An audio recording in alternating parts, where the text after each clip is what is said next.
Saran terbaik untuk pemilik usaha kecil atau pemilik usaha besar adalah jangan pernah berhenti memikirkan cara memuaskan pelanggan Anda. Bukan untuk memuaskan pelanggan Anda, tetapi untuk menyenangkan pelanggan Anda. Dan ketika Anda bangun di pagi hari, mulailah memikirkannya. Di siang hari, pikirkanlah. Di malam hari, pikirkanlah. Lalu, impikanlah. Tidak ada perusahaan yang pernah gagal karena memiliki jutaan pelanggan yang puas. Anda mulai dengan mereka dan Anda mendapatkan mereka satu persatu. Tidak ada yang dapat menggantikan kerja keras. Waktu terbaik yang pernah Anda miliki adalah ketika bisnis dimulai hanya oleh Anda, dan akan sangat bagus jika bisnis tersebut tumbuh menjadi perusahaan besar yang menguntungkan. Namun, Anda tidak akan pernah lebih bahagia dan lebih puas daripada saat Anda memulai bisnis di tahun pertama atau lebih karena Anda melakukan semuanya sendiri. Anda menyapu ketika semua orang pulang.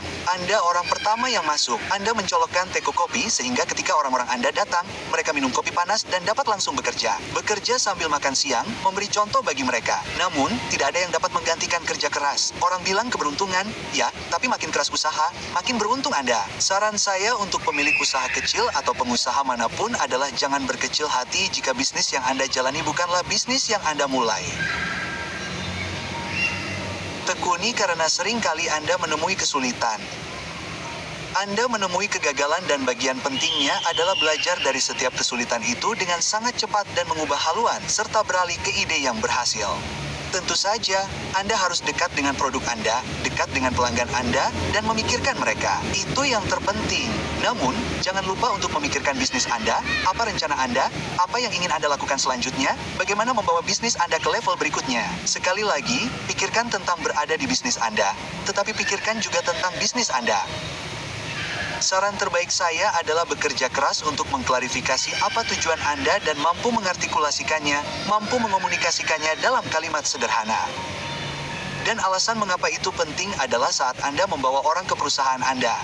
Saya pikir pertanyaan terpenting yang Anda tanyakan kepada mereka adalah mengapa Anda di sini, mengapa Anda ingin bergabung dengan perusahaan ini, dan jika Anda mendengar tujuan itu kembali, jika Anda mendengar gairah di sekitar tujuan itu, semuanya akan jauh lebih mudah. Keterampilan apapun dapat dipelajari dan diajarkan, namun gairah tidak.